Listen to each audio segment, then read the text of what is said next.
Ladies and gentlemen, let me be very, very clear. If the Democratic Party becomes the likes of Zoran Mamdani, who, by the way, I like, I'm not trying to throw any shade on him or anything like that, but if the Democratic Party becomes him, you have no chance. You have no chance on a national basis in terms of the presidency. In Senate seats in the House, you have no chance. You have no chance. I want to be very, very clear about that. You might have a Democratic Socialist sprinkled here and there, but that ain't what America is. Stephen A. Smith unexpectedly calls out the woke left, and honestly, the whole moment feels strangely unusual. America's about capitalism. America's about dollars and cents. America's about an economy, a flourishing economy. Okay? And you know what it's not about? Free stuff. Somebody got to say it, so I'm going to say it. Somebody got to say it, so I'm going to... Stephen A. has long been a progressive voice who consistently backed the Democratic agenda. I've seen him champion left-leaning positions repeatedly while criticizing Republicans. That's why watching him push back on his own camp feels unexpected. So what prompted Stephen A. to challenge the left today? Let's break it down now. Here's how bad the Democrats up. Trump is cool now. He's not just the most powerful guy in the world and just made himself like the richest.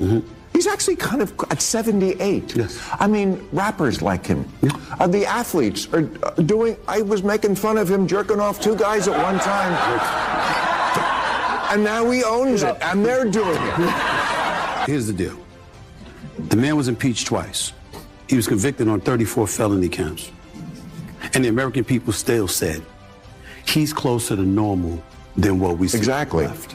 That's what they're saying. He's closer to normal. Why? Because something that pertains, when you talk about the transgender community, for example, and you're talking about the issues that pertain to less than 1% of the population, the Democratic Party came across as if that was a priority more so than the other issues. According to Stephen A. Smith, the Democratic National Committee has spent its energy catering to a tiny slice of voters, while Trump stayed locked in on the problems that actually affect most Americans. And when you examine the pattern, it's difficult to dismiss his argument. Look back at the past 2 years under Biden. What kept dominating national conversation? Gender debates, identity narratives, and cultural transitions. Meanwhile, Trump zeroed in on issues tied directly to daily life. Border control, community safety, America's standing on the world stage, and the economy. These are concerns shared by millions, not only a narrow group. But Stephen A. pushed the point further. He stressed that this divide reveals a deeper gap between the priorities of Democratic leaders and the needs of average citizens, sparking the question of who political figures are truly working for in modern America. So he comes into office. Now you're talking about childbirth, citizenship, and what have you. He knows that's not going to pass the mustard, but he knows that he made that promise. So when he shows up week 1 on Capitol Hill and he says, this is what we're going to do through an executive order, even though it's going to be shot down through the courts and what have you, he's saying, I kept my promise. A lot of other things that he's going to point to that he's going to try to do, I kept my promise. Then you turn around and you look at the left and you say, what promises did you keep? Now, you might know the answer to that. I'm certainly not questioning your knowledge about that at all. What I'm saying is what resonated with the voter. What voter out there can look at the Democratic Party at this moment in time and say there's a voice for us? Only a small number of Americans can honestly look at the Democratic Party and claim it still speaks for them. For most people, that just isn't true anymore. In recent years, the party has concentrated on elevating the priorities of a limited group, frequently overlooking the worries and expectations of regular citizens. Their approach seemed obvious. Target this narrow audience, highlight loyalty to these select issues, and assume enough voters would be persuaded to return them to the White House for another term. But the strategy didn't land the way they hoped. Instead of expanding their reach, the party pushed away a large segment of the country who felt ignored and dismissed. What was supposed to be a bold piece of political planning ultimately exposed a widening divide between the Democratic Party and the majority of Americans whose voices genuinely matter. Somebody that speaks for us, that goes up on Capitol Hill and fights the fights that we want them fighting on our behalf. They didn't do that. And that's why their behinds are home, and that man is back into the White House, and they want to sit up there and talk. You look at the networks right now, they're talking about him. Look at it. This is the latest. Look at him. Here he goes again. Well, you know what here he goes again means? He's doing what he said he was going to do. He promised you he was going to do these things, and he walked into office week one, and that's exactly what he's doing. And he's saying, y'all do something about it. And when you try to do something about it, he's going to say, look at them now. Now they're concerned about these issues. Were they talking about that during the campaign? Hell no. That's really it. Stephen A. Smith is absolutely right. Trump entered office with direct commitments: a healthier, more reliable economy, stronger control at the border, a renewed global image, and a style of leadership centered on the priorities of everyday Americans. And he's following through on those commitments. Unlike politicians who drift into ideological arguments or appeal to loud niche groups, Trump has steadily stayed locked on the concerns that matter most to the bulk of citizens. Day after day, he tackles the real obstacles people deal with, whether it's rising prices, employment opportunities, national protection, or America's influence abroad. By doing that, he's positioned himself as more than another politician. He's become a voice for the typical American operating at the top level of government. For countless voters, Trump stands as a leader who listens, responds, and focuses on the genuine needs of the people. Okay, let's be honest here. First of all, one could argue that Obama resonated more because the people chose him to be the Democratic nominee for the presidency of the United States of America, as opposed to somebody backdooring their way into that position. Let's just be honest about it. You had Biden. I know that you supported Biden. Obviously, you spoke about his mental acuity and all of that other stuff, but we all saw what we saw. Before the debate on June 27th, when the debate happened, and by the time that was exposed, you then waited 3 weeks after that before he decided to walk away, but it was too late for anybody else to get in. So Kamala Harris, who didn't resonate during the primaries in 2020, couldn't even get to Iowa, suddenly is the Democratic nominee. And then you roll up at the convention in Chicago, and everybody's like, she's a rock star. So it was like, wait a minute, how'd that happen? How'd that happen? I don't know how that happened. Beyond the Democratic National Committee's focus on woke policies, Stephen A. Smith identifies another key reason for their loss in last year's election: Kamala Harris. Inside the party, Harris was never a particularly popular figure.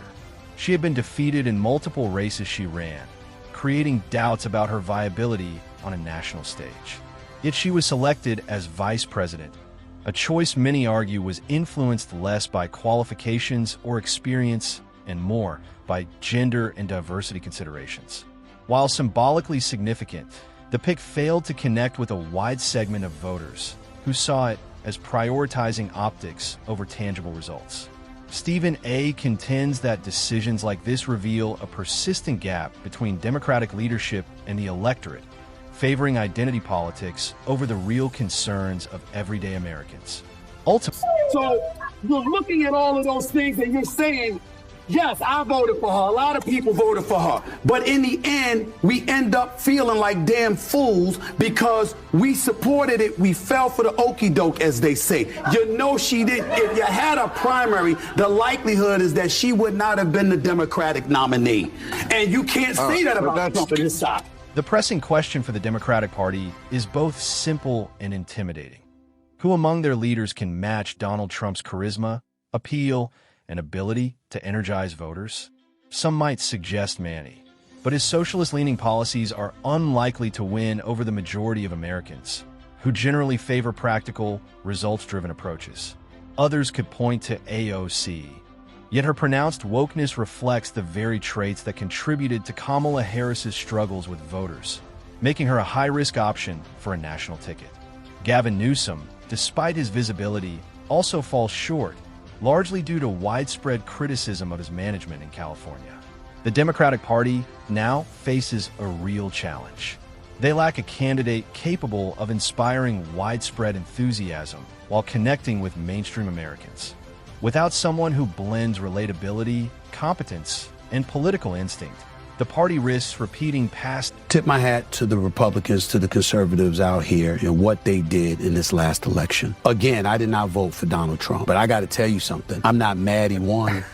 I'm not mad he won because when I see, especially in the aftermath of the election, some of the things that transpired with the Democratic Party, you know, in an effort to manipulate the election and the vote, it really ticked me off. When you hear people talking about practical things, and then I saw folks on the left basically trying to guilt me into voting for you. It bothered me. I might have ended up voting for Kamala Harris because I didn't like how Trump acts. But what I didn't do was call him a racist. I didn't call him a Nazi. I knew Trump before he ran for president. Yeah.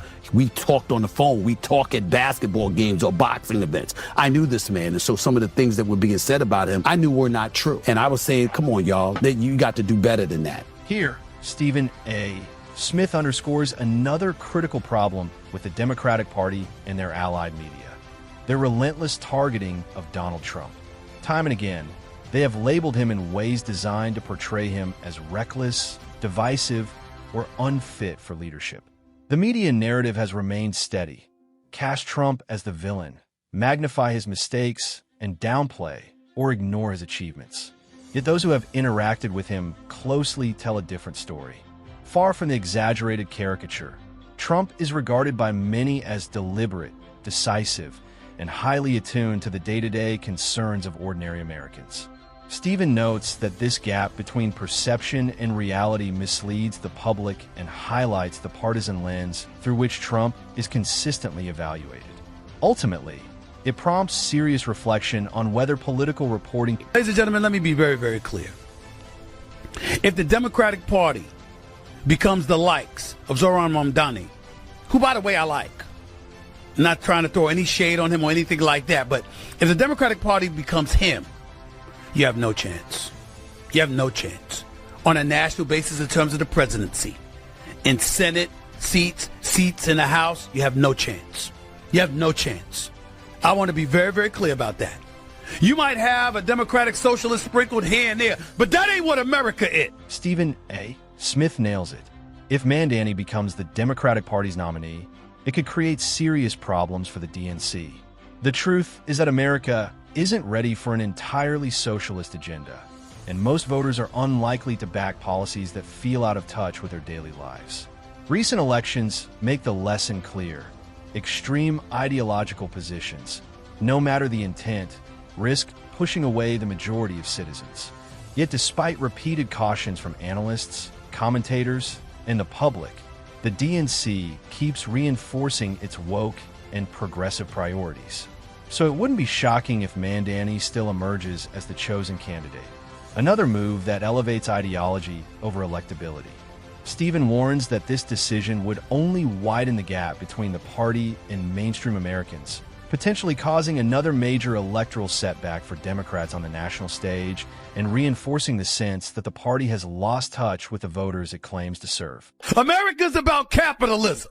America's about dollars and cents. America's about an economy, a flourishing economy. Okay? And you know what it's not about? Free stuff. Somebody got to say it, so I'm going to say it.